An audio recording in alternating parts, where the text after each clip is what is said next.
Who's typing? It's like John. Goddamn John with your mechanical keyboard. Going ham. Did he undo? Did you undo the ears to listen to your mechanical keyboard? No, I undid the ears so you guys could figure out what was going on while I responded to to something in the chat. Did you just put us live? I think we're live talking. 20 seconds. Why didn't you say anything? No, talk right. Just go. Just go. It just started. Just go. Introduce the fucking show. Just do the fucking show. He finally figures it out. So, yeah, technical difficulties and 20-second delay. Don't worry about it. Hi, it's Ryan the Pine, Jake, Lou, John, new guy Joel. I've done this 4 times. Anyways, Joel, why don't you introduce yourself real quick before we get into the body of the episode? Also, recommend beard products. Beard products. One I'm investing in pretty soon. I gotta find a wooden comb, man. I've been told the wooden ones don't pull your hairs out, and Like it's the all a vertical- friction It's thing. true. Yeah, I don't know what the deal is. Comb's The the way to plastic go. doesn't agree with beards. This is like a progression of beards. If you look at Lou first, with just like prepubescent hairs, and then mine is like, hey, it's a little white trashy. It doesn't really connect or yet anything. And then you got, John's is shorter right now. Yeah, I just started but my he's- winter growth on September 1st, so my face will not be shaved again until March 1st. You're a beard veteran though, so I don't Yes, know. sir. And then, but Joel's is longer right now, so yeah. So it's Yes, kind sir. of like the evolution of beards. So Joel, sports. Tell us about your sports things. Grew up in the South, so you know I'm all about college football and SEC. It's like a religion down here, and if you don't like it, you can get the fuck out. But I love recently. So southern. Oh, absolutely. So recently, though, my main passion has been MMA, all about UFC, and all of the new shit going on. Conor McGregor is about to fight for another title. Little bump there for him. Throwing out. I love it. It's like I was explaining this. I'm sorry to cut you off. But No, you're good, man. Continue. But I was explaining the acquisition of Joel to the rest of the group, and it was like Lou is our puppy, and we got another puppy for him to play with. Because those are the two. No, things you didn't. You went out and you got a puppy because you wanted a better. You always wanted a black lab, but you wound up with a golden lab. But that's not what you wanted. You always wanted a golden lab. That's So what now- you fucking wanted. So now Lou's peeing on the carpet in protest. But anyways, Joel, continue. So yeah, man, I'm from Franklin, Tennessee. I'm a chef in real life. And Hey, fuck I've also you. been brought on to try to make Jake look good for his cooking segments. I you think go. week 1 went pretty well. That sandwich was pretty badass.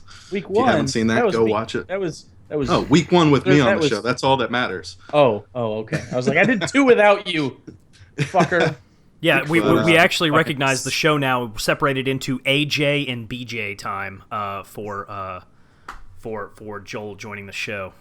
Yep, BJ is very fitting. BJ thank and you. AJ. Nice.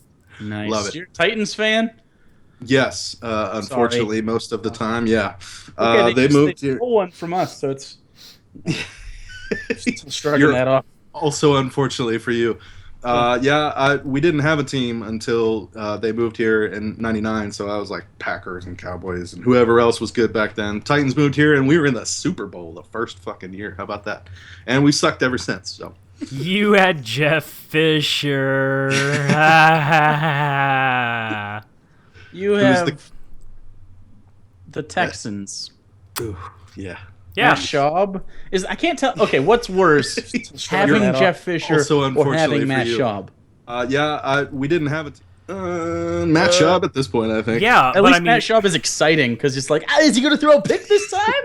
Who knows? And you're like, run, screen, you run had with Jeff Fisher. Fisher. So, I bet you were wishing for Matt Schaub back on Thursday, though, weren't you? yeah, you. You were remembering him fondly on Thursday. You know it. You know it. But anyways, we are here today, and everyone raised their glass. We have lost a legend, and he is a drink. He is the Arnold Palmer, and also a Absolutely. golfer, I hear. So we have that. You don't? Is that an actual Arnold Palmer? Yes. Mine is Arnold No, Palmer. Palmer brand, I mean, I yes. got the Arnold Palmer brand, but John has like Simply Lemonade, and I think he made it. Did you brew your own tea? You fucking Oh, one-upper. God damn it. Overachieving sack of shit. Goddamn asshole over here. Yeah, no, but I don't Jake do anything saying, half-assed. Nothing. Jake saying that you did. My mom always ordered. My mom always got Arnold Palmer's whenever we went out to restaurants when I was a kid. Yeah. I didn't, and so it just became something that I heard on a regular basis.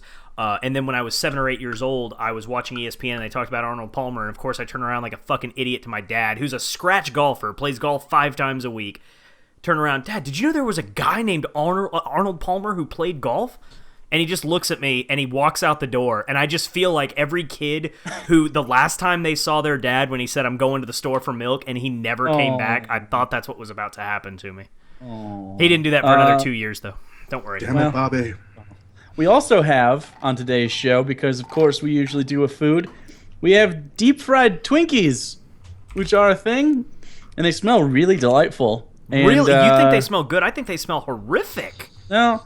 Well, mine smell good. No, I don't know what those kind smell of weird bad. Texas ones you have, but we actually greasy started this on the because the Texas State Fair is happening right now, right? It's about to start. Or it's about to start, and so and they just came out with the deep fried Twinkie. So, well, I'm gonna try mine. I don't care what you guys do.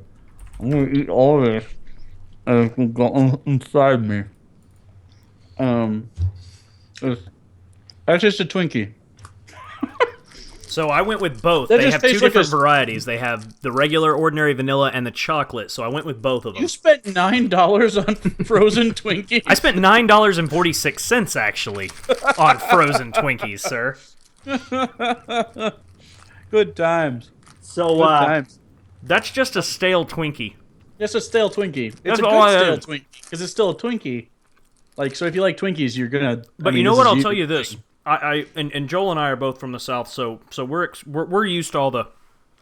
For everyone out there who's watching this who's never been to the South, all of the stupid shit you hear about that we deep fry.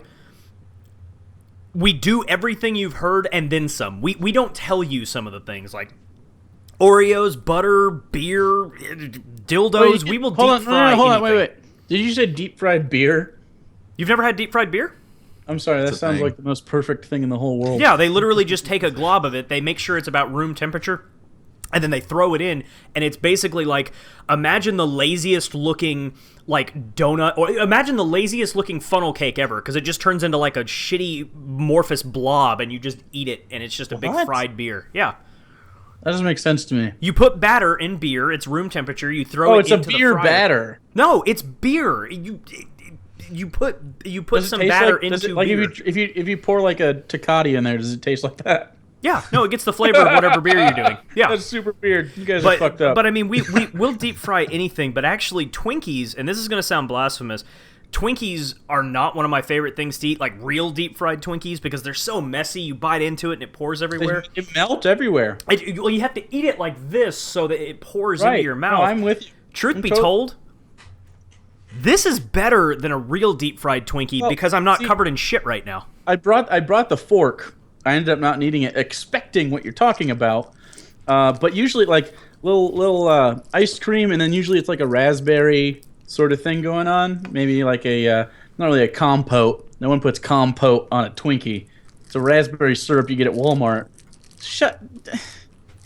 Goddamn, Joel's already showing me up. Anyways, I put compote on Twinkies that I Put make compote myself. on everything. Anyways, but yeah, so those deep fried Twinkies, I can recommend that if you like a Twinkie. It actually isn't bad. I thought it was gonna be But save yourself the trouble and just go get a Twinkie and just roll it in some, like, and just sprinkle some sprinkles or something on it. Like sprinkles.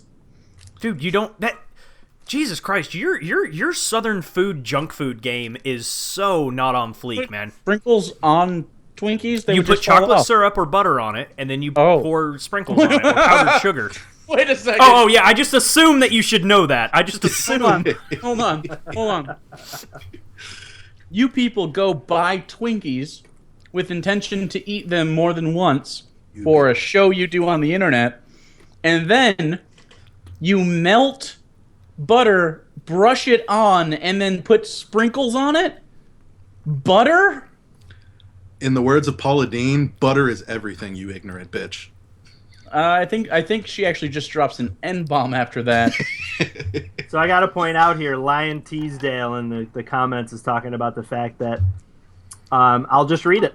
I had a burger with donuts as the buns at a state fair. That sounds That's good. legit. Absolutely. as You fuck. got to that's get a called fried a, egg on there, too. That's called a hangover burger. I've heard of that All right. before. I've never had one because I'm not big on sweets. Like, this is, like, killing me right now. There is some breaking news in the NFL, though. Did you guys know about it? Or, Lou, you were busy kind of not knowing what the hell's going on, but reports are coming in from Ian Rappaport that J.J. Watt could miss the entire year. He re-injured his back the other day. Did he really? I did not see that.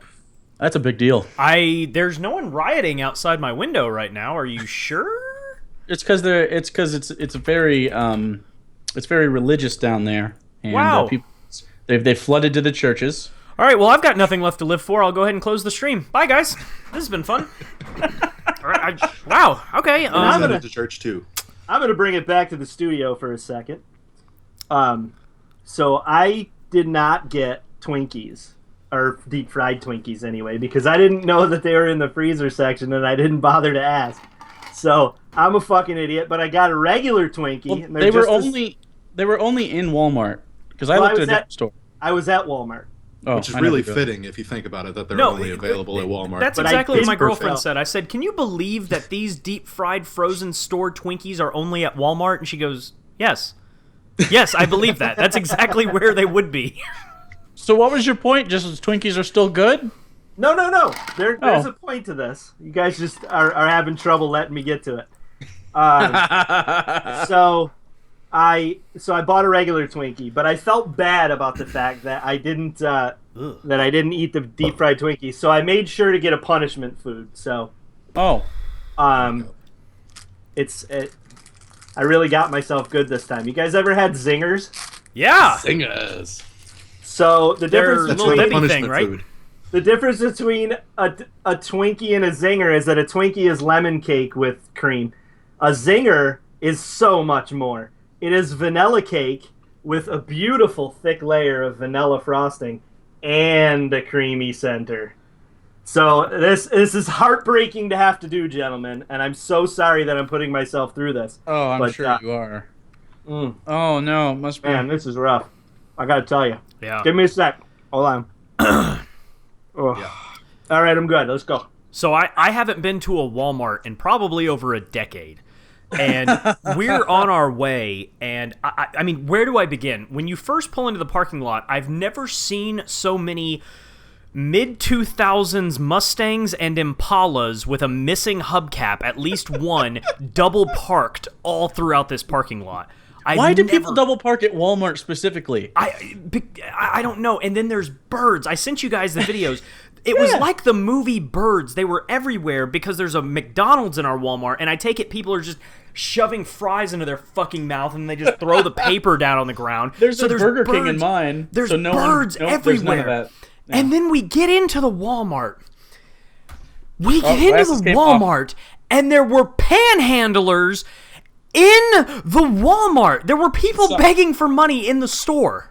Like in there? In the on the freaking interior? store. Not okay. So there's the front. Oh god, John's dead. There's the front part with the doors, and then the greeter where they pass the greeter. They were past the greeter. They're on aisle 7. They were on aisles, exactly, and they weren't on the aisles like where they were selling like the Walmart brand SpaghettiOs. They were on the Chef Boyardee aisle. Like they were at the parts where they think people would give them money, and we're just sitting here and she People and look I are like looking Chef around. Boyardee got money. Dude, I was having a goddamn panic attack trying to get out of this place. I was yelling at her and saying, "Get the fucking!" And she's sitting here bagging them. I'm like, "Just fucking go, man!" Oh man, I lost my shit while we were there. And It then was she so was horrific. Like, what? This is normal. And then she had a baby. It literally, she birthed one and then just finished ringing you up. And It just "I'm no, a we did the nation self fetus." checkout. We did the self checkout. I just Oh my imagine God. this like You're The yelling at Walking your Dead, girlfriend. and you're tossing Yes. Twinkies out. No, as yeah, you're no, ripping yeah, away. no. This is my girlfriend. I'm having a panic attack at and yelling at and freaking. You were out. having a panic attack? dude. I had a bad experience at Walmart. I will not be back for another decade. She brewed you up a fresh meth rock on the way out. Got a meth rocks. You know what? I guarantee you, I probably could have bought drugs in that Walmart. I guarantee you could buy drugs in that Walmart. Good Probably. value. Yeah, obviously. If there's the panhandlers probably are going to get it for you. It'll be great value brand meth. Comes in really shitty packaging. You're like, I don't know if I want this meth. I think I'm gonna go for Oscar Mayer meth. Well, and then do the regular meth dealers go on CNN and they're like, Walmart's meth is putting us out of business. We can't compete. I'm just a mom and pop meth dealer. Mom and pop meth dealer. As if there's corporate meth dealers, which is also funny to think about. Donald Trump's a strong candidate for that. Dude, if he starts giving people meth, I mean, I've never tried it, but not. If it says Trump on it, you're gonna try it. Trump meth. It's the most luxurious meth you've ever tried. Again, I got all the best meth. Believe me, this is better than the Trump steaks. Way more addictive. Only a sharper image. Anyways, let's do the breakdown of the NFL games and then preview the Thursday game. Gentlemen, we had the Ravens and Jaguars. The Ravens are 3-0 right now in the NFL. If you would have told me that the Baltimore Ravens were one of I think it's 5 undefeated teams, I would not have believed you because Joe Flacco is not elite enough. So, but Allen Robinson did score 2 touchdowns, so that was good for me. Although I still lost this week to Dom. We don't talk about Dom. Anyways, who got to watch that game? I think the bigger surprise the bigger surprise than Baltimore being 3-0, I think, is how anemic Jacksonville has looked. Jacksonville being 0-3 is shocking. We all thought that they were the team. They were going to break out this year out of the AFC South. And big time. Guys, Gus Bradley, if they lose in London next week and they lose in embarrassing fashion to the Colts, he doesn't have a job. And then they have their bye week 5 after coming back from London. He doesn't have a job week 6, does he? He's not employed anymore, is he? No. I wouldn't think so. Not a chance. I mean, that's okay. I think the big thing that showed up again is Blake Bortles turnovers, man. Every year. When I say every year. He was this bad last year. Your guy, Robinson, caught 2 touchdowns, but he still only had about 50 yards on 7 catches. So not really getting the production out of him. And their running back core is pretty awful, That's too. the biggest thing that a young quarterback Chris Ivory needs had, is, like, AIDS or something. They won't talk about it. The biggest thing that a young quarterback needs is a rushing attack, is somebody to be able to take pressure off of him and to be able to open up those receivers downfield, and they just don't have it. They haven't had it during his tenure there. We talked about this. Sorry, we talked about this in the NFL preview leading up to Week 1, and one of the things we talked about is the fact that they're having trouble on the front line. We thought it looked like they were making the right moves to get help up front, and they haven't done it. Blake Bortles is getting rushed just as much. He's getting hit just as much. He's getting hurried just as much. And their running game with T.J. Yeldon and Chris Ivory obviously not showing up. He's sick, but T.J. Yeldon's not picking it up. Yeah, it's. I don't know if it's an offensive line thing because I don't get their games regionally usually, depending on who they play. Of course, I'm not getting Baltimore or Jaguars out here, but I do see it on Red Zone. So I see when they're in the red zone, and the only options they have seem to be passes when they get into 20. I was about to say, then you don't see them very often. Right, I know, yeah. I see their scoring plays most of the time if they score, but they do get into the red zone, or at least they're driving. Sometimes, like it'll skip around to non-red zone stuff if nothing else is going on. But it's got to be frustrating for Jacksonville fans right now. I almost said Jacksonville fags. Fair enough. And Baltimore pulled out that win, but they weren't very impressive either. Dude, Kamar Aiken is the biggest fantasy bust of the season already, and he wasn't even expected to do anything. That's how bad he's playing. It's crazy. We were talking about Mike Wallace last week, right? But after this week, Steve Smith might be the more important guy there, don't you think? I think Steve Smith... He was burning up Jalen Ramsey. Man, I'm worried about Steve Smith. I'm worried about Jalen Ramsey, dude. Jalen Ramsey does not look like the guy that we thought he was coming out of Florida State, man. He just looking bad right now. I mean, that whole team just looks out of sorts. I don't know. Again, it's coaching. Gus Bradley train. Yeah, it's coaching. It doesn't look good at Or all. as Rock Soldier puts it, the Gus Bus. The Gus Bus. The Gus Bus. Nice. You might have to Hashtag. stick with that. What else we got? We got the Redskins and the Giants. The Redskins won by 2 points. It was a divisional game, so that was actually surprising. Redskins have been shit this year, but they put up some points finally. I think the biggest surprise is that Odell Beckham didn't get in the end zone again. Like, when's he going to do that? He had like 1 billion yards this game at least, so his fantasy owners weren't that sad, but he hasn't done shit all season. Sterling Shepard's been the guy, which is, I mean, good for me, but because he's on my team, but surprising as shit. I don't understand. Did you hear about some of the discussions that went on between him and the officiating crew before the game? I No. think the officiating crew got in his head before the game even started, and then Josh Norman got in his head as well as soon as they walked on the field because he was shut down. He wasn't catching balls. He was another guy. Anemic is another way to look. I mean, you see the gif of him knocking his helmet into the kicking net and having the net fall and hit him in the side of the head. That was that was the perfect description of his entire day. The officiating crews came and told him before the game, "We are not giving you any leeway. If you go at anyone, we are kicking you out of the game." They told him that before he stepped on the field. I get that. And then But I mean, his final drive, he ended up getting like 3 or 4 catches, and he finished with 7 for 121. But still, for the rest of the game, you're right. He totally looked outmatched, And and he looked frustrated. The other great gift from that night is the one time you did actually see him in the end zone and Josh Norman tried to suplex him right in front of the referee. He carried him. And He then tried to held his hand him hands to up him. Like, I didn't do it. I didn't do it. Sir, did you carried lose him this to receiver? I found this. That's so great. So moving forward, we're not saying that Sterling Shepard is gonna finish with more fantasy points, right? I mean, right now in our league, they're only separated by like a few, but it's Sterling Shepard's the 12th ranked overall, and Odell Beckham's the 22nd overall wide receiver. I gotta imagine that changes, right? But he can't get into the end zone. Water's going to find level eventually. I mean, the biggest part of this is Odell is a victim of his own success. The fact that he's been so successful, there, he's getting double teamed. He's getting the primary cornerback on everybody's team coming after him. So if Sterling Shepard continues to rack up yards, eventually they're going to realize, okay, we've got to go back to a cover 2 system so that we can have some protection here, and they're not going to be able to double up on him.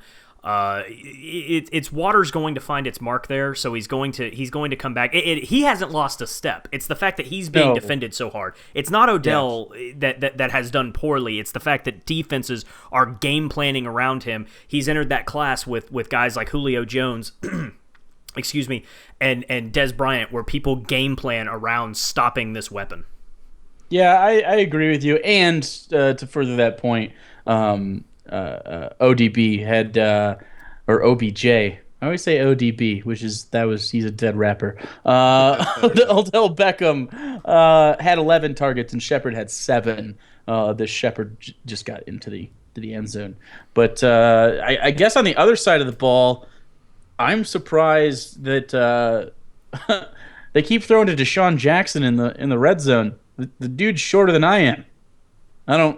Why is that thing? Also, they can't run the ball.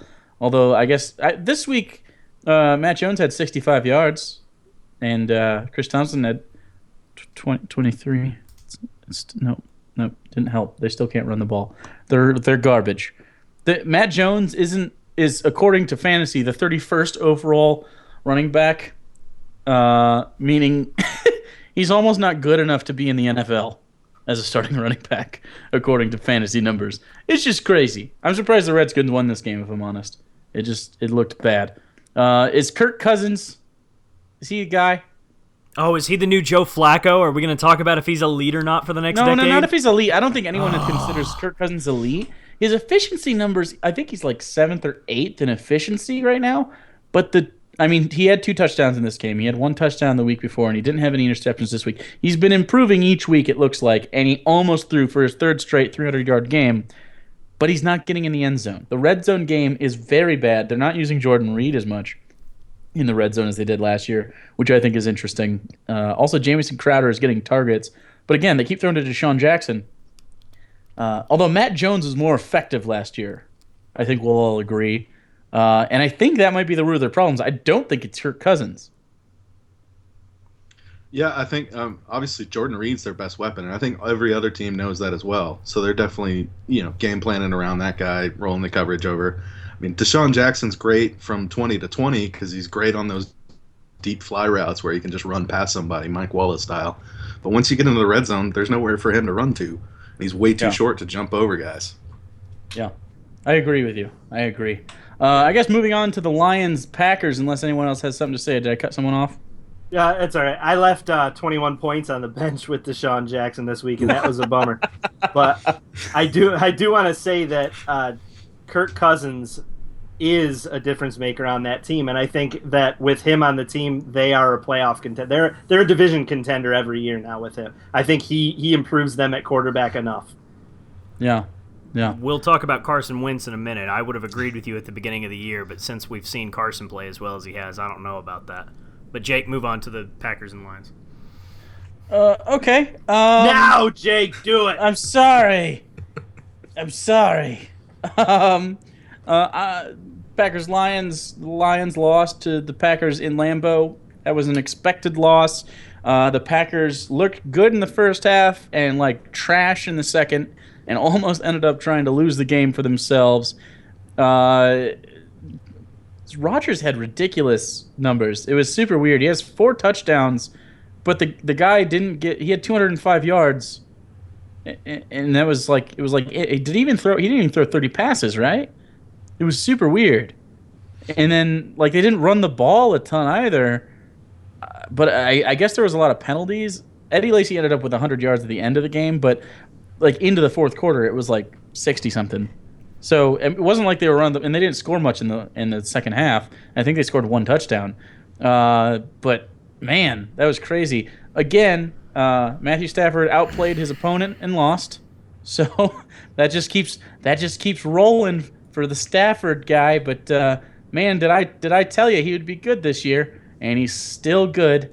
So far, he's the 3rd overall fantasy quarterback right now. He threw 3 touchdowns again.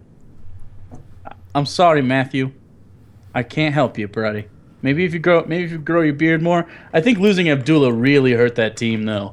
That was rough. And then Marvin Jones, who we all made fun of, Dave for picking early on in the draft, ended up getting 43 fantasy points in our league. He went fucking ham. I don't imagine that the production's going to stay there for him. But Golden Tate's the 3rd wide receiver on that team suddenly. I don't get it.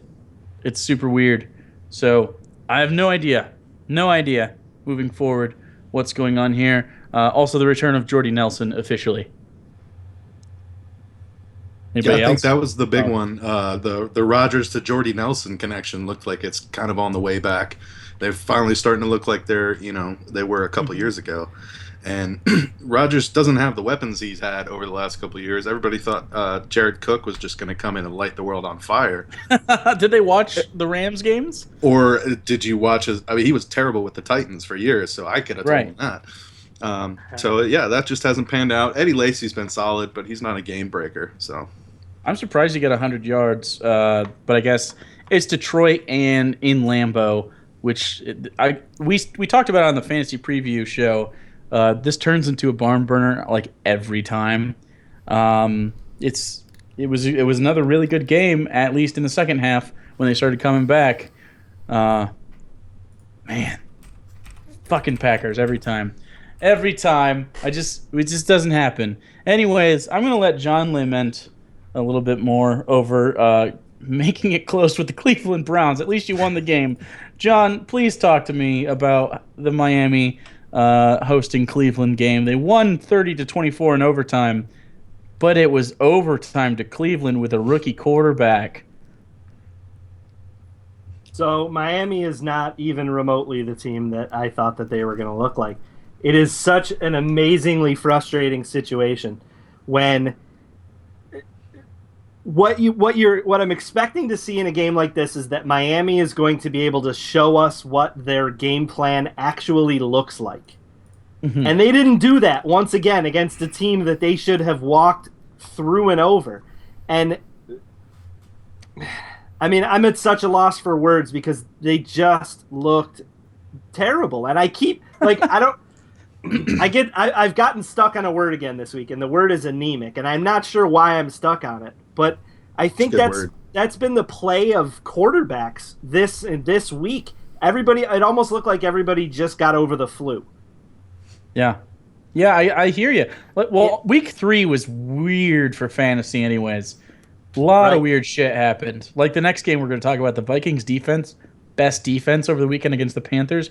That's craziness. But in this game, like Jarvis Landry goes off, 7 catches, 120 yards, 1 touchdown. Then that's all in the second half too. Only Devontae 1 catch Parker for has a 7 yards touchdown. in the first half. So that was all in the second. Yeah, it's just so it's so weird, man. It just doesn't make sense to me. Ryan Tannehill had 3 turnovers, 3 of them. He had 2 interceptions, then a fumble. He just can't hold on to the ball. That's not 5 interceptions, 5 turnovers on the year already. Like, dude. I wonder if anybody else had more. So we were watching the game at a Chicago pizza shop that's down here, and it's a Chicago Bears backer bar. But there's a lot of Dolphins fans that show up here because I'm in Central Florida, and there was a Cleveland Browns fan there while I was watching the game. I really think the big story of this game is Terrell Pryor. And by the middle of the third quarter, the Browns fans, there were 2 of them that were in the bar, were calling for Terrell Pryor to replace Cody Kessler as quarterback for the rest of the season. They weren't just talking about for the rest of this game. Terrell Pryor, I think, is the big story. Right now, with as bad as the Browns look, if I was the Browns ownership, I would be throwing money at Terrell Pryor and saying, please tell us what position you want to play. Get people to watch our fucking team again. Put him on defense, too. Yeah, it was super. He even played running back and safety, by the way. I'm throwing that out there. He played every side of the ball all over the place. I mean, he is one of those athletes. We've known this for years. He won a national championship with Ohio State, right? Yes. Yeah. I mean, I'm surprised this didn't happen earlier in his career, just because of the athlete that he actually is. But I mean, good for him. I think he forced some of the not playing quarterback stuff. I agree with you. I've heard some character issues, but 144 yards receiving, even against any NFL team, that's not a fluke, right? That doesn't just happen on accident. It was 8 catches for 144 too. It wasn't like he blew a 90-yard one. Right. It was consistent catching, and then he threw some pretty. I think what did he complete 2 or 3 balls. He went two for 4.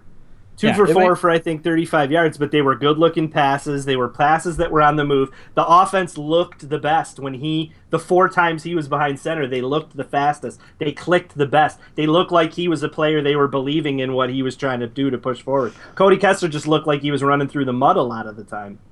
Yeah. But the reason that they were still able to pressure on 36% of his dropbacks, it looks like, but right. But the reason that they're able to sort of keep it close is Miami's secondary just look. I mean, Abdul Quddus looked. It was frustrating to watch him because he's the one guy I would never have expected an over-the-top play for the 2-point conversion that he gave up, and that kind of typified Miami's day. The secondary just was not clicking, and they got lucky to walk out of there with a win that should have been easy. That we should have seen what Miami was capable of this week, and we didn't. And I think that's telling. Yeah, it was. I'm always surprised by how poorly Miami ends up. It seems, you look at the roster, like especially on the defensive side, and you're like, yeah, I'd have that team for sure. It's just not the thing. But better defensive team, the Vikings. It makes me sick, man. It makes me sick. I told you guys. Hey, I knew that they were good. I was not lying about Sam Bradford. Well, Sam Bradford played like balls. Like, he was fine. Doesn't matter. What? It doesn't matter. Jake, he brings 171. The fire, Jake. He does. Sam Bradford has never held or looked at fire and been comfortable. I gotta Sam tell Bradford you, went through 171 yards and 1 touchdown, and then they fucking won, man. They won. Wendy said he looked like he should be selling insurance when she saw his picture. Oh, he should. But The thing is, they didn't even run the ball well. He's not charismatic enough to sell insurance. He would be the office manager at someone's insurance at an insurance firm. He can't sell. They had like 60 yards rushing. Stephen Diggs had 40 yards. I mean, this is against Carolina, but they won. They fucking won 22-10. It wasn't even close. I'm glad I have their defense on my team because moving forward, it looks like their start every week. I suggest it if they're available in your league. Why? You should do that. You should definitely do that because they just proved it. It was not a fluke. This is the best offensive team in the NFL, and they trounced them. I'm super surprised by the Vikings. I don't even know really what to say other than yay Minnesota. I don't like it's depressing for me being in the NFC North. It seems like it never matters, man. It never matters. I mean, I saw those guys week 1 against the Titans. Their defense won their game against us with those two, the pick six and the fumble return for a touchdown. So that defense can literally win them games all year. It's crazy. Yeah, it reminds me of the Broncos from last year, except without. I mean, they have Everson Griffin and they have that Hunter kid, whose first name I'm forgetting. Daniil, I think. Daniil or Danielle or something like that. He's got a sack in every game so far. They look good. They're very. There's no weak part of the defense, and usually what you can do is pick a side and go after it, but you can't here. It's a really well put together thing. The Panthers though, should Panther fans feel bad about this loss, or what? What should they? I don't know how they should feel. Throw this one away. Cam's not going to play that bad next week. He's going to be pissed off for greatness. They're 1-2. It's crazy. But it's not time to panic. I mean, they're not going to obviously be 15-1 again this year, but I think you'd rather just get Cam back on a roll, and they've still got a shot towards the end. Well, I mean, next game's up. Atlanta win. Tampa Bay probably a win. You say that against Atlanta. Atlanta put up points in bunches last night. Granted, Tampa Bay's scoring too. Tampa Bay's scoring. Mike Evans is one of the best receivers in the NFL right now. The NFC South is not the NFC South of last year. No, it isn't. Watch Matt Ryan play against a good defense this year. He's been 3 bad defenses in, and New Orleans is the worst by far. And of course they put points up. Yeah, but that had nothing to do with Matt Ryan. That was them running the ball all night. That was Coleman and Freeman all night against New Orleans. I'm just saying. Okay. Moving forward, don't expect that from Atlanta specifically. Tampa Bay, I think the way they play, like the running backs in Atlanta are really going to have to take over every game because there's nothing else going on there. I don't think Matt Ryan's good enough to push that team over the top. But anyways, Atlanta, Tampa Bay, New Orleans, bye. Arizona, LA, Kansas City, New Orleans again, Oakland, Seattle, San Diego, Washington. I mean, they're making the playoffs. So if I'm a Carolina fan, I don't freak out unless we still haven't won a game by the bye week, and then you can freak out. You can burn your house down. I don't care. But did anyone watch the Broncos-Bengals game? I thought that was going to be one of the better games this week, and it turned out to be a 12-point difference. I don't know if the Bengals are a playoff team right now. I really don't. If it's not for Revis Island falling into the ocean, then they haven't done anything so far this year. Really, I mean, that game against the Jets, AJ Green looked masterful. Without that, this isn't a team that I have any shot at making the wild card. No shot. Who really confuses me is Trevor Siemian. Against Carolina, he had 10.5 fantasy points. Against Indianapolis, he had 9.5. Against Cincinnati, he had 32. I think that's very telling of who Cincinnati is and how bad the Jets are too. That's what that's a sign of. The Jets. We'll get to the Jets. they looked very, very New York Jetty. Host. Mark Sanchez. Don't talk about Jetties. We've got Jose Fernandez right there on the screen, dude. Don't. Ouch. Too soon. Wow. Too soon. Bringing a show down. Well, we're going to be here for about 12 hours, so recapping every game for 25 minutes. So. Yeah. It's okay. I think the Bengals suck too. I don't think they're very good this year. Are the Broncos going to I don't know. I don't Wild know card, about the maybe. Broncos. How do you feel about the Broncos? Let's be honest. Well, they got the best defense in the NFL still. And Trevor Simeon is showing he's not going to lose games. So he doesn't. With a defense like that, you don't need to win games. You just need to lose them. He's better Or than you Peyton just need to was. not lose them. Excuse me. Yes. He's better than Yes. Peyton was, right? Yes. Okay. I Flat still want to out, know yes. who that man is that's wearing C.J. Anderson's jersey. That's not C.J. Anderson. That cannot be the same dude. He looked pretty good week 1, and then Did they go since, get it's just Leonard been Fournette terrible. from LSU and they just threw him in C.J. Anderson's jersey and that's how they got him into the NFL early? Is that what that is? Well, I mean, CJ didn't have a very good game last week. I mean, 37 yeah, not against the yards. Colts. No. No, against Cincinnati. Oh, okay. Yeah. Against Colts, he scored a touchdown. Anyways, Cardinals-Bills, the most surprising game of the week for me, and probably for you guys. The Bills trounced the Cardinals 33-18. Carson Palmer made me lose my fantasy matchup single-handedly. Fuck you, Carson. You asshole. I was counting on this Bills game.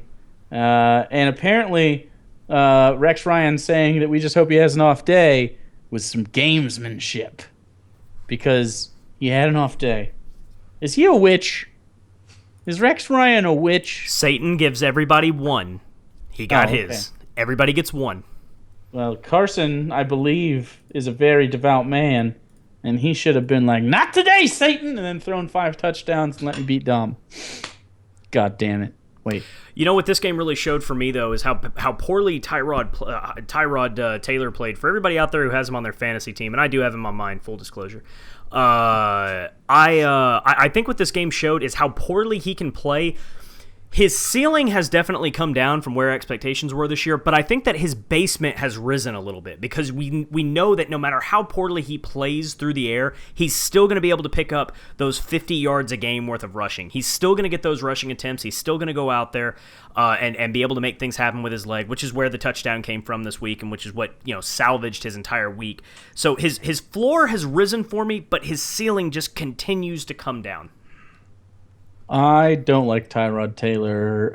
I know John was really high on him before the season started, but he doesn't have anybody to throw to. So That's really become the issue. Although this Goodwin, I think his name Goodwin, is. yeah. Yeah, he's looked really good the last couple of weeks, and man, is he fast! Holy shit! Last couple of weeks. What? No. He had 2 catches for New York and burned on that one and got a touchdown. Last week he had 1 catch for 6 yards. You're crazy. Who am I You're the thinking craziest. of? You know what? Not I him. must. Not apparently not. Robert Woods? He's looked I don't know. okay, I guess. I He's must- got I must- 11 catches on the season. Sammy I think Watkins Gone is into out. a diabetic coma. Yeah, they don't pass the ball. Like, nobody can catch the ball. Who's their starting tight end? Nick O'Leary? Charles Clay. Yeah, it says Charles Charles Clay. Clay on the depth chart. Nick O'Leary's the only one with a catch last week. Ooh. I So, think Clay's the starter, so what does that tell you? yeah, LaShawn McCoy is their whole team right now. That won't last long because he's going to get hurt. He can only use him so much. Yeah, I'm not buying the Bills, but I am buying the Raiders, who beat the Titans. Joel, I'm sorry, but you knew it was happening. Tell me what your thoughts are on the Raiders beating the Titans in Tennessee, by the way. So it felt a little close to home there, huh? Oh man, it was brutal. We've been trying to win home games. Their record's just atrocious at home over the last 3 or 4 years. And we were talking earlier about a lot of these games were a tale of 2 halves. This was another one, man. The Raiders, Mariota had 3 turnovers in the first half, let the Raiders get 17 points. So it should have been 17-0. It was like 17-3 at halftime. And then in the second half, the Titans defense absolutely shut them down, which is pretty crazy because I think you're talking about Carolina. Raiders are actually the top-ranked offense in the league right now. They're throwing the ball all over the place. So I think the Raiders are going to be a really strong team. Crabtree's finally starting to play well, and him and Cooper are just going to destroy people. Man. DeMarco Murray is still doing it. But this is a LaShawn McCoy situation. You're going to use him until he's broken. Till At least you got Derrick Henry. Henry. At least you got Derrick Henry. I think the run game is safe there. And I'm not dropping Derrick Henry because I believe the DeMarco Murray injury is inevitable. He touches the ball 20 times a game. That's usually how you get hurt in the NFL. So, yeah. You know, on the opposite side of the coin, the guy who I'm not sure if he's a sell high guy right now or not, but Latavius Murray, he's in an interesting situation. The guy's ranked 18, in most leagues he's between 18 and 25. He's in the lower half of the league of starting running backs, but the guy's averaging 4.9 yards a carry, and he's ripping down another 31 yards worth of receiving yards through the air, and he's scored a touchdown in every game so far. But from a fantasy standpoint, you know, they're only feeding him between 10 and 14 times a game. He's just not seeing the carries there. And quite frankly, that defense has underperformed a little bit, granted, against the Colts. But I really think that this is Derek Carr's team, and they're going to continue to against the Colts, against the Saints is what I meant to say. They're going to continue to feed the ball through the air to guys like Crabtree and Amari Cooper. I'm not sure if you sell on Latavius Murray right now or not. I don't know if you keep him. It's not that they pass too much. It's that they have 4 running backs they give the ball to. That's true. Jamiz Olawale has 1 carry in every game. The next up is DeAndre Washington, 5.76. Next, Jalen Richard, 3.66. The next one is Latavius Murray at 14.8 and 10. They just give the ball to all these guys. Luckily for Latavius Murray owners, he's been getting into the end zone. I don't expect that to continue, especially in the meat of the season and down the stretch. Like after, week 6 it starts really because they have Baltimore and San Diego next. Then Kansas City, Jacksonville they could probably score on. Tampa Bay they could score on. But then Denver, bye week, Houston, Carolina, Buffalo, Kansas City again. This is not. It's not going to turn out well. No, it's not going to get any easier. Strength of schedule is So I expect, and I'm surprised, Michael Crabtree is the most valuable receiver on this team so far. I gotta think Amari Cooper turns it up though, right? Especially against Baltimore. It's not Jacksonville. very good. Jacksonville is the game for him to turn it on. And I will say that defense, I mean, they did make a couple changes going into the Titans game. They brought in Carl Joseph, their rookie safety, and they changed out their middle linebacker. Their corners were making all sorts of plays on the Titans' bad receiving core, granted. But they're going to look a lot better, I think, in the next couple weeks, not getting torched as easily. I hope not. But they are fun to watch, though. Khalil Mack, get a sack, goddammit. Anyways, Rams-Buccaneers. The Rams beat the Buccaneers. Todd Gurley scored 2 touchdowns, and now I don't have to kill myself. So that's good, because gun was in the mouth. Just saying. So Todd Gurley jumped from 42nd to 22nd as far as running backs are concerned. He had 26 points in our league. God, that offense still sucks. They need to get fucking Goff in. They need to get him in. It's Case Keenum. I'm trying to look at his stats here. He had that one bomb at the beginning of the, was it to Kenny Britt right away, and then nothing. He's got 1 touchdown. He had another interception and 190 total yards. He started the game off with a bomb and finished with under 200 yards. The man cannot play quarterback in the NFL. It wasn't Kenny. It was Brian Quick. But the person that intrigued me, actually, was Tavon Austin. Are we buying Tavon Austin now? He's gotten 4 catches, 5 catches, 5 catches. His yards have gone up every game, and now he had a touchdown against Tampa Bay. Their strength of schedule is pretty weak. Arizona, Buffalo, Detroit, New York Giants, then Carolina Jets, Miami, New Orleans, etc. He could have some pretty good weeks here. Are we buying Tavon Austin? I'm buying him once Goff is named the starter. I'm not touching him with Keenum. Keenum is far too inconsistent, and he is not worthy of being in a roster slot unless you're in a 2-flex league or something like that, in a super deep 2-flex league. I'm not touching Austin right now, not with the inconsistency coming out of Case. There's absolutely no way Case Keenum is going anywhere, though. He beat Seattle, and he won yesterday. They're not going to move him.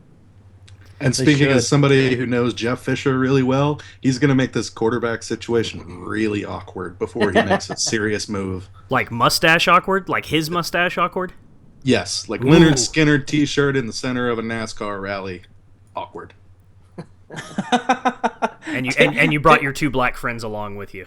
I'm pretty sure he Black Lives demanded Matter to t-shirt. start the corpse of Steve McNair, right? Like he refused to bench him. I think he pulled Frank Wycheck out of the radio booth and sent him down there too. Right. Kevin Dyson is still There's a rostered. Houston reference. Throwback. Son. Oh, yeah. The Seahawks ended up winning a game, so that's good. Yeah, and for to everyone Se- who watched Fantasy Review with Hawks. Jake and Lou, I threw out my gamble streamer of the week of the 49ers up against the Seahawks. No, that was bad. And if you lost, you should have been smarter. You shouldn't have listened to me. Yeah, that was a terrible. That was a terrible idea. Do not listen to what I tell you. That was a bad idea. That's funny. That's too So that's bad. all we have to say about the Seahawks and Niners. Yeah. When is Yeah, Colin Kaepernick gonna play? We'll just throw that grenade across. That's the floor. actually a really good question because you would have expected, with as much of a blowout as that game was, that they would have put him in at some point to get him some reps. Gabbert's They been didn't. awful. Gabbert's been I- terrible. Do you think it's a political thing? Yeah. I hope not. A little I really bit, at hope least. not. I would It really hope that probably Chip is, but I Kelly hope is not it's so not. comfortable in his position that he'd be willing to play an inferior player for a political purpose. I really hope Chip Kelly isn't that fucking secure. Well, we remember how the Riley Cooper situation went down with him there. So I don't expect this to go that well either. Oh yeah, didn't he start him still? Yeah. He Yeah. only sent him away for 1 week, I think. Chip Kelly confirmed racist. The Eagles destroyed the Steelers. I think Carson Wentz plays 22 positions on the field because there's no way that Eagles team wins without him. What the hell's going on over there? Both in the Steelers camp and the Eagles. What the fuck? No one did what they were supposed to do. Why am I wrong all of a sudden? I was really good at this shit until this week. So What's I really happening? I really think that Lou's point about Chip Kelly not being secure in his position, he should be even less secure in how well Philadelphia is doing with him gone. Yep. Um, Well, look at how well DeMarco Murray has played ever since he got away from that ass clown. He's been fantastic. So you're right. I mean, Chip Kelly is an absolute joke of an NFL coach, and the Eagles are just making him look worse and worse every week. As far as the Steelers are concerned, I think this week was just an aberration. I don't think this is something we're going to see moving forward. I think they had a bad week. It was the battle for the Keystone State, and they lost it handily. I think it was just an aberration of a week. I don't think this is something that we're going to have to look forward to with the Steelers. It's still their division to lose. Agreed. Everybody's making too big a deal of it. Everybody loses games. And everybody right now is just piling on that Carson Wentz bandwagon, but I'm still a little hesitant, man. I mean, do we remember Nick Foles at all? Do we remember he was like Yeah. 19 touchdowns, 0 interceptions for a I while? wanna Where's see- he now? I want to see, and there will be a stretch. He's not in it yet. Detroit will be the best defense he's faced all season in Week 5. They have a legitimate pass rush and 2 good corners, and I'll say 1.5 good safeties. Washington is, but then Minnesota happens Week 7. Dallas, New York Giants, Atlanta, Seattle, Green Bay, Cincinnati, Washington. Down the stretch, you'll find out who he is by Week 15.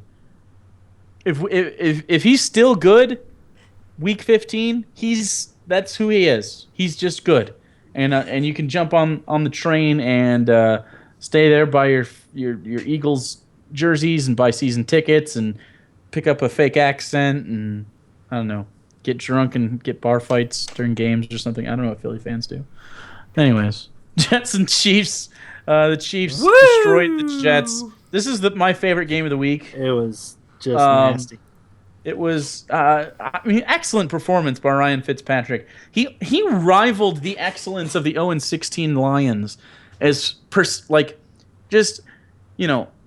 they tell stories like David and Goliath. There's these ancient stories, or Hercules and the trials he went through, and then you have Ryan Fitzpatrick versus himself, and just the unwavering confidence to continually throw the ball at the other team, even though that's not the conventional way to win games. I mean, he took strategy and flipped it on his head. Now, it didn't work out, but I'm just saying, You buy Ryan Fitzpatrick high right now. In our negative league? Oh, In our negative league. Yeah, because god damn, 6 interceptions, -5 fantasy points. It was amazing. I've never seen a performance like this. He just kept looking for Kansas City Chiefs to throw the ball to. And then he, of course, Quan Alexander in my fantasy league caught an interception, returned it for a touchdown. And I'm like, hey, Carson Palmer, Nick Novak, don't worry about it. You get a pass this week because Quan's the man. And then he threw a fucking pick 6 to Derek Johnson, who was against me. It didn't even matter. Fuck you, Ryan Fitzpatrick. Yeah, he had a rough week. I would say the only quarterback performance I've ever seen that was any worse was when Tim Tebow won that playoff game. Let me Go ahead. go ahead, Joel. I was going to say, I think Lou and I have both seen that out of Ryan Fitzpatrick when he played for the Texans and when he played for the Titans. Because he does that. We never give you saw just this. enough hope. We never saw this. I went back and I watched all 6 of those interceptions. In fact, one of them happened while I was in the restroom, and I came back and I said, God damn, they are still showing this replay? And my girlfriend said, no, the TV is just going. That's not a replay. That happened again. So I was just stunned to watch it. If you go back and watch all 6 of them, none of them were tipped balls, like tipped at the line off somebody's helmet and, oh, shucks, whatever. One of them was a receiver. One of them was probably Brandon Marshall's fault. There was one where Brandon Marshall cut early, and so he overthrew him, and the safety grabbed it, where Peters grabbed it, but it wasn't. None of them were balls where it was where he wasn't throwing it directly to a Chiefs player. Here's the thing I have that I walked away from this game saying: how bad is Geno Smith? How poorly does Todd Bowles think of Geno Smith that after 4, 5, and then even the 6th interception, Geno's not on the sideline warming up? Why in the fuck was Fitzpatrick still out there? Geno, what did you do to upset Todd Bowles? What about Hackenberg? Even him. Even Christian Bryce Hackenberg. Bryce Petty. Bryce Petty's out. Bryce Petty's gone. I think he's a shoulder though. Yeah, but he's not on the team. No, they're rostering. No. He's an IR. Isn't he? No, he was ruled out against the Chiefs. They roster 4 quarterbacks. Oh, okay. Yeah. You roster 4 quarterbacks, and one of them throws 6 picks, and he's still going out on the field. Yeah. I wish I could be that bad at my job. God damn it, I wish I could be that bad at my job. I could be wrong. Maybe Christian Hackenberg hasn't made the team, but I know that Bryce Petty is on the team. Yeah, I don't know. It looked like trash. The Chiefs still look like trash, but they won because they were less trash. They had six interceptions and only scored 24 points, one of which was returned for a touchdown. So, yeah, they're garbage. The Colts beat the Chargers 26-22. The only takeaway I have from that is Cheeseburger Rivers didn't get it done for me. He needed to go extra hard, and it just didn't work out. Nope. My takeaway from that is, once again, the Chargers are a better team than I expected them to be. They lost, though. It doesn't matter. They looked... I realize that they have a loss, but when you're watching them play, their team is more put together than I expected, even with their big loss week 1 with Keenan Allen going out with his exploded. Huge loss this past week. Torn Achilles, Manti Te'o. I saw that. Their leading tackler, captain on defense. There was nobody around him, so we can only assume that his girlfriend tackled him on the field. That's all we can. That's all we can assume. Yeah, that meme will never die. That will never die. That's the rare Pepe of NFL players lying about things. This one surprised me, man. The Chargers were my lock of the week, if we're going to throw those out there. I thought for sure they were going to tear up these Chargers Colts, on the road was your lock of the week? Absolutely. Really? Colts suck. If you've watched the Colts any of the preseason and the first 2 games, they start so slow, yeah. And the Chargers have been lighting people up on offense. So, I thought the Chargers were just going to run away with this one. I was shocked to see the result. I didn't even pay attention to the game. I found out the next day that they lost. So, what? Nice. We can come back to the Bears and Cowboys and say, hey, Lou, Ezekiel Elliott did things. You're welcome. Well, yeah. What did Ezekiel Elliott send dick pics to to Jason Garrett's wife or what? Because they get on the 1 yard line 2 times and take him out of the game, and they let Dak Prescott go forward. You let your starting quarterback go into a scrum in the first quarter of a game, and then you brought in, was it Lance Dunbar who they brought in to get the touchdown? Dude, what did Ezekiel Elliott do to piss off Jason Garrett? Hold on. I have to correct an error that you just made. I'm sorry to do this to you in front of everybody. But Dak Prescott is not the starting quarterback. This is Tony Romo's job. Oh. And we will be starting him as soon as he's available. Oh. Whether or not he has all the limbs attached to his body. Or the right and amount of correct vertebrae. Number of vertebrae. Right. He could still, he might have 3 or 4 concussions. We don't know. But he's playing, goddammit. Yeah. Jerry Jones. Jerry says so. I have one small request of you, Jerry Jones. I realize that you think you know everything. I realize this is your team. But God damn it, leave Dak Prescott on the fucking field. Yeah. Right. Tony Romo is broken. He is not the future of your franchise. Leave Dak Prescott on the field and throw the ball to Dez Bryant every fucking time you touch it. I just don't want to see honestly, I don't want to see Tony Romo get hurt again. I can't take it, man. I'm not even a Cowboys fan, but the poor guy, he just goes out there and he tries his damnedest and he keeps getting hurt. This time he hurt his back in the preseason. Wasn't that a golf injury? Well, as a big Dak Prescott fan, I'm thinking about calling Rex Ryan to get his foot-loving voodoo doctor to talk to Jerry Jones about this. We've got to leave Dak Prescott in the game, man. You're talking about the goal line? That's Dak Prescott's game right there. He's a 250-pound quarterback that will run your ass over. Tony Romo gets touched, and his papier-mâché clavicles are just going to shatter into a million pieces. So I'm really worried to touch on what Jake was talking about there, to shed some light to everybody who didn't see this. Jerry Jones on his weekly radio show in Dallas was asked about Romo. Weekly radio show. Oh, fucking Jerry, man. Yeah, he does a weekly radio show on 104 The Fan. And Jerry was asked, it's one of the best listens you'll ever listen to. You got to listen to this thing. He was asked about how well Dak Prescott's played. He said, "Yeah, we've been real happy with Dak. We knew that he could play this way." And they said, "Well, Jerry, let's say you guys keep going and you keep up at the pace that you're at. Will you consider benching Tony will you consider keeping Tony on the bench and letting Dak ride it?" And I don't think Jerry Jones knows what liberal means, because I don't think he meant to use it here. But he said, "We're going to be real liberal when it comes to starting Tony Romo." The word you should use is conservative, because the man is falling apart bone by bone at a time. He said, "We're going to be real liberal when it comes to starting Romo. Excuse me. We don't have anybody more valuable on this team than Tony Romo. This is Tony Romo's team, and when he's ready to go, he will be starting. End of story." I think Kyle in the comments is onto something. Maybe Jerry Jones is an Eagles fan. Just helping out these. Did Tony send dick pics to Jerry Jones's wife? Is that what this is? And he wants to get the guy killed?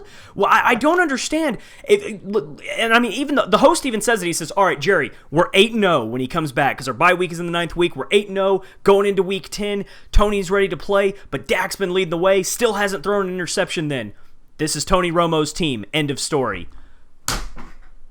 Jerry Really? Jones. Dude, you had Drew Don't do it, Bledsoe, Jerry. and Tony Romo came in for the injured Drew Bledsoe. That's the worst part about Drew Bledsoe. It happened to him twice in his career, with Tom Brady and then Tony Romo. And you made the right call to go with the hot hand. It has to be money, right? It has to be the fact that they still owe Tony Romo $72 million, right? No. It's because Jerry Jones wants to see Tony Romo dead on the field. He sent dick pics to Jerry Jones's wife. That's got to be it. That's the only thing that makes sense. Not to his wife, to his 5 hookers. Were they 5 different dick pics, like different poses and lighting and stuff? Like a filter, maybe, like the flower crown filter on the tip of Tony Romo's dick, or With little hats and bow ties and shit, too. yeah, it's super cute. It's adorable. Tony Romo looks like he'd send cute dick pics, right? Not like big monstrous, like He's not going to scare the lady. Draymond Green, is not that where we're Draymond going? Green dick pics. That's what I was getting to. I was just laughing at myself. Not Draymond Green 2-toned black monster dick. but just like a cute little, like half-mast even, like it'll curl down a little bit. He was like, I'm excited about it, but I'm not going to be forward. I'm Tony Romo. He's super polite. Also, quick side note, the clavicle structure of Dak Prescott confirmed stronger. He has tattoos across it. If Tony Romo did that, it would literally shatter from the vibration. So the Monday night game, Falcons Saints. Falcons won 45-32. We talked about it briefly earlier. Ran all over the goddamn world. Both of those, I think there's a red zone ticker on the NFL Network's Red Zone channel, and it says it's called Fantasy Perfect, and it just says, hey, if you have this lineup, you had the perfect fantasy week. I believe both of those running backs are on that from the same team, from the same game. Very impressive. Lou, you have both of them. You had to handcuff them. You had to get them both. Do you make a choice between the two, or do you just starting both of them? No, I hope that one of them gets hurt so that they will just have to play one of them. No, I understand, but assuming... You know what I do? I go and I put neither. drugs in one of their lockers so one of them fails a drug test so that then they can only start one of them. That's... I'm looking at it. No, Tevin Coleman's the number 6 fantasy running back, and Devontae Freeman's the 14th. Do you start both of them? You can't start both of them. You absolutely can't, because if they have an off week, or they have a week where, for example, they have a week like against the Buccaneers where they both only scored 10 points, you can't sink yourself into 2 spots with 10 points. You're not Tevin Coleman scored 17 points. Stop. You can't 95 yards receiving. You can't dump yourself into a situation like that where you're going to handicap yourself, especially, and I don't know what everybody else has on their rosters, but if you've got an Ezekiel Elliott, or if you've got a Todd Gurley, you held on to a Gurley or something like that, or you picked up a Le'Veon Bell in the second round for good value or something. No, you can't handicap yourself like that. You just monitor the situation. You still continue to play Coleman because he has the big play potential, and because he's going to get more he's going to get more passes out of the backfield. But Coleman is not going to be in a situation again this year where they're going to be on the 1-yard line 3 times. He had 3 1-yard first and goal rushes. Jacob Tamme is not going to fall out of bounds on the 1 3 consecutive times again later in the year. That's not going to happen. And also, Julio Jones, total ghost in this game. Absolute ghost. I mean, the guy, I think he caught 2 passes for like 20-something yards. And those didn't even come until the third quarter. He was 1 shut for 16. out. I think the other one got called back. Was it? Okay, so for 1 for 16, I mean, guy was an absolute ghost. I mean, he's still an absolute must start. You can't not start him every week. But I just noticed how much Atlanta Falcons stock you own. Jesus. Good for you. Do you want Matt Ryan? I'm sure someone has him. Just throwing that out there. All right. Also, they're playing Carolina, Denver, Seattle, San Diego, Green Bay. Yeah. And then finally, week 9, they have some reprieve with Tampa Bay. Yep. So enjoy that lineup. But the Thursday game that we will preview, Dolphins-Bengals. John, I'm going to let you take the reins on this one. How do you think this one's going to go for you, buddy? Or not. John could just... I'm here. Everyone is looking at my screen and watching my head just shake back and forth. I'm afraid of this game. First of all, it's supposed to be a color... what is the fucking Color Rush? Color Rush game. Thank you. You old man. Those are very cool. By the way, the Bengals have one of the coolest Color Rush jerseys. If you haven't seen it, you're really going to like this. It's going to be sweet. The white ones are red. And I do like it, but I really feel like this game, to be a true Color Rush game, should be the battle of turquoise versus orange. Could you imagine that? If they just had Miami wore head-to-toe turquoise, including... It looked like training camp scrimmage. Come on, it would look fucking great, is what it would look. No, I'll be honest with you. With as bad as Miami's defense, especially their secondary, looked against Cleveland, I'm expecting that AJ Green is going to have about 7 billion yards. So that's probably a record. But at the same time, Jarvis Landry might catch 27 passes in this game. I mean, yeah, but it'll be for 18 yards and 2 touchdowns. Just a bunch of screens that don't work out. I don't understand that. So I guess we could just make our picks. I'm picking. I'm gonna pick the Bengals. I have to pick the Bengals. I'm a Dolphins fan, and I mean, AJ Green is going to annihilate them, and Andy Dalton's going to help. Okay, it's a Bengals sweep, I think. Ooh, and I'm in on the Bengals too. So we all pick the Bengals. Not very exciting. We need Skip Bayless to be like, Tim Tebow's going to start for the Miami Dolphins, and then we'll win by 47 home runs. Which, by the way, has anybody here watched his show Undisputed yet or seen clips of it? Highlights, yes. With Shannon Sharp, he is so much more boring. The reason that Skip Bayless was as lambastic as he was is because he was with a great counter in Stephen A. Smith. Dad is, Skip is terrible. It all comes on out Undisputed. It all comes out now. He is not good on Undisputed. He's boring, and he comes off as the arrogant guy. He comes off as the mild-mannered arrogant guy, not the angry arrogant guy. It just doesn't come off well. That show is tanking, and everybody who's been sending 1.4 at him for the last couple of years since that whole deal happened, you need to start sending 0.01 at him because that's what their ratings have been.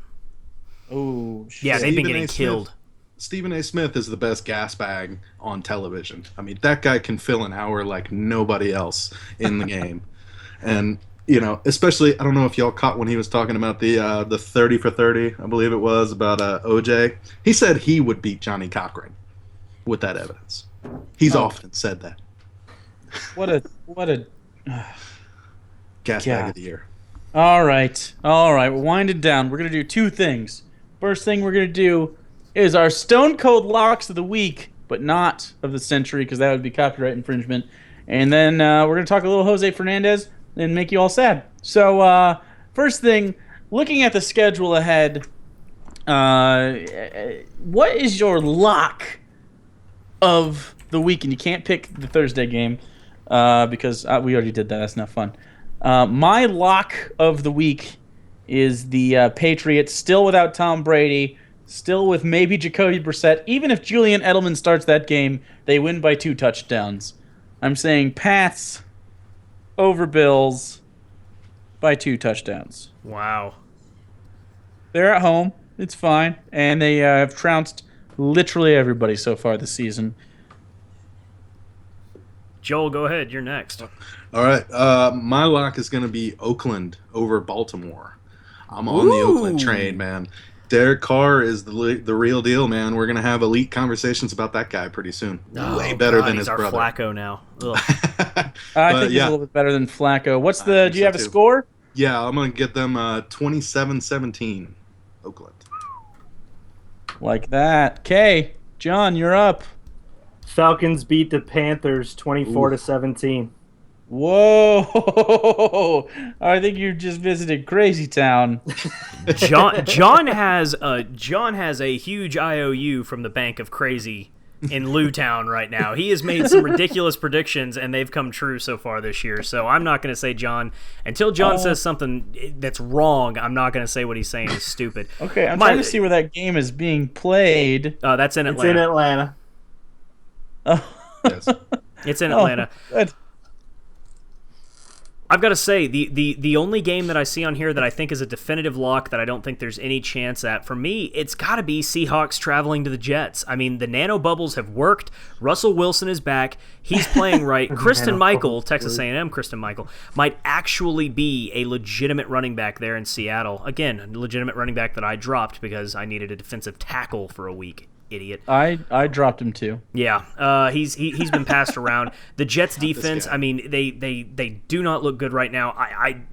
If they're not having, if New York radio, sports talk radio this week is not talking about either Christian Hackenberg or Geno Smith starting against the Seahawks, then look, I love Todd Bowles, but I don't know what the hell is wrong with this guy if they're not considering benching Fitzpatrick, because he has just been a disaster so far.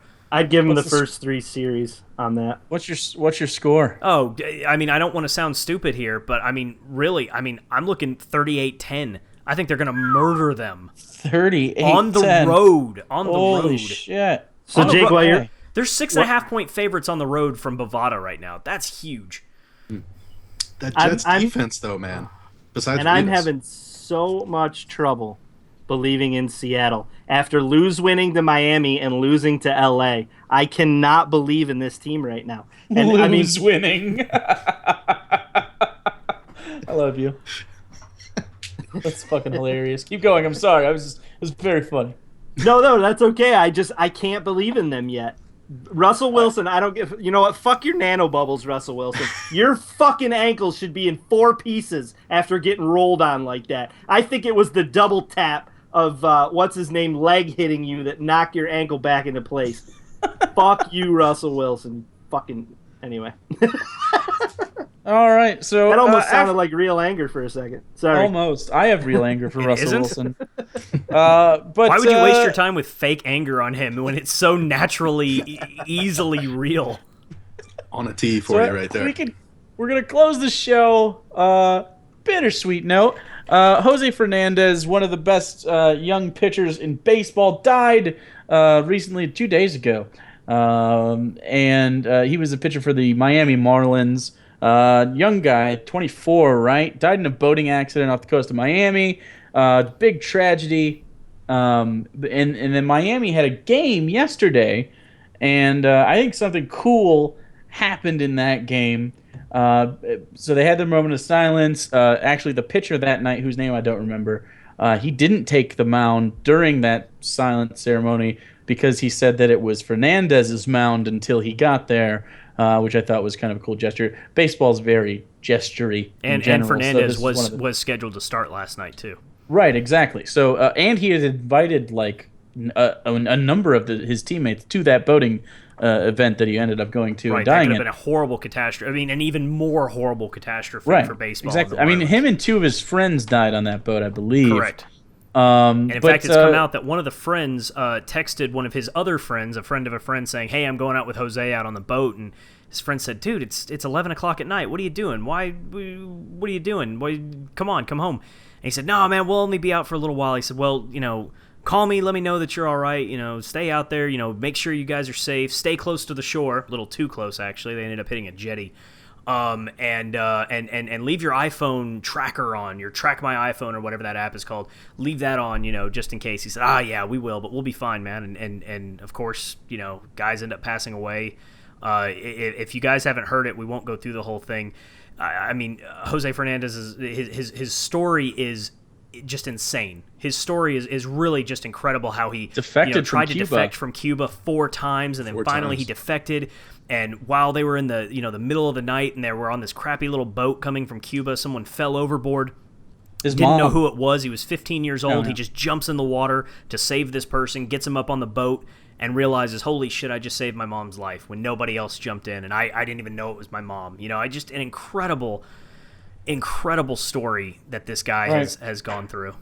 And so the first pitch is getting tossed out there, and D. Gordon steps in the box as the leadoff batter. Son of Tom Gordon, the former relief pitcher, and subject of a Stephen King book. But goes up there and he emulates from the right side, the right batter's box, the right-handed batter's box, emulates Fernandez's stance, takes a pitch symbolically, then goes over to the left where he normally hits and hits his first home run of the season. If you know anything about D. Gordon, he doesn't hit home runs. He's got like 5 in his career or something like that. It's not a lot. He used to play for the Dodgers for a little bit. I saw him play minor league ball in Great Lakes Loons. But, man, it was just a cool moment, man. Sometimes sports does that. And I don't know. I thought it was worth mentioning. It felt wrong not mentioning it. I think anyone who's a fan of baseball likes to see good pitching. And he was definitely on the way to being that. And not only that, he was a young guy, a human being, and that whole team just like weeping the whole game. It was super emotional. It was really, really, for as tragic an event as it was a cool goddamn thing to watch. It was. All these people. And you could tell that he really meant a lot to them. Also, the thing that really just pulls at the heartstrings, his girlfriend and he announced just a couple of weeks ago that they were expecting their first child. So that really tugged at the heartstrings. Now, something that's going on right now is what's going to happen now with the NL Cy Young race. It's pretty much guaranteed that Porcello is going to win the AL Cy Young. He's blown everybody out of the water by a wide margin. But the NL Cy Young race is so tight with John Lester and Max Scherzer and Kyle Hendricks. God, you know what? To Chicago, to Cubs fans, fuck you. You have 3 people in the top 5 in the Cy Young race. Just fuck you. Your whole city, your whole organization, you're garbage. I hate you. Detroit used to be there, man. God, I remember those despise days. them. Oh, man, I hate them. But there's a lot of speculation now, and Buster Olney is one of the guys who's really leading this charge, that Jose is now going to end up winning the National League Cy Young. Personally, I don't think that he should. I personally, it comes down to either Lester Scherzer or Hendricks. I think Lester's got it. 19 wins on the season, 2.28 ERA, leads the league in strikeouts. I think he's the guy. Or excuse me, Scherzer, what I meant, leads the league in strikeouts. But here's the thing about Jose Fernandez that's really incredible. Here's what's really amazing about him. He's only behind Scherzer in strikeouts. He's only behind the guy, excuse me, by 35, he's only behind the guy by 22 strikeouts, but he's pitched 35 fewer innings. He's also got the 8th ERA in baseball, and he is the number 1 in the most advanced stat that there is in WAR, wins over replacement, 6.2 WAR, which, to give you guys an idea, would be the equivalent if you had a quarterback that was throwing 550 yards a game over the course of a season. It's a ridiculous stat to take a look at. Another thing to consider, he's 16-8 on the year, so he's 3 games off of Lester, who's the NL leader. He's got the 28th ranked offense, whereas guys like Scherzer have the 8th, and Lester and Arrieta and Hendricks playing for the Cubs have the 3rd ranked offense. So these guys have an incredible set of bats behind them. This guy's been able to win 16 games with garbage. The Marlins are a garbage franchise. I hate wins. I think, I don't know. ERA I think and strikeout is what matters to me. Yeah, and that's kind of why I lean Scherzer a little bit. I mean, 277 strikeouts. That's crazy. Yeah, but that's like craziness. The but only like I other said, one, he's only John, 24 strikeouts behind him. He's right there behind him. Yeah, he's thrown 223 innings though as well. Now he does have more earned runs. I don't know. I wouldn't be surprised. Neither of those guys have thrown a shutout though, which is surprising. I don't know. Kenley Jansen's actually up there, and he's a reliever. So I think it's probably still going to come down. I think it's probably still going to come down to Scherzer and Lester, but I would not be surprised to see if people see all of those things that we just mentioned, and to see, hey, this kid just passed away. We want to do something for his family. We want to do something to commemorate him in baseball. Dude, those emotional votes, those come in baseball, and baseball is that one sport where they tell you can take things from off the field. In the Baseball Hall of Fame, they allow you to consider things the guy did off the field to let him in. Same thing happens with voting. You know what? I'm saying it now. He's gonna win the Cy Young posthumously. He is going to win it. He just was. I don't know. He just wasn't as no. good. He doesn't. He doesn't deserve it. No, Jose doesn't deserve it, but he will win it. I'm calling it now. He's going to. Yeah, I mean, okay. All right. Anyways, that's all we have for the show tonight. Let us know how much you hate or love Joel.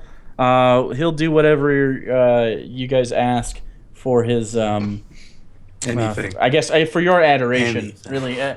All of his self-worth comes from this presentation, and that's really all we got right now. So sorry. Also, Ryan Fitzpatrick.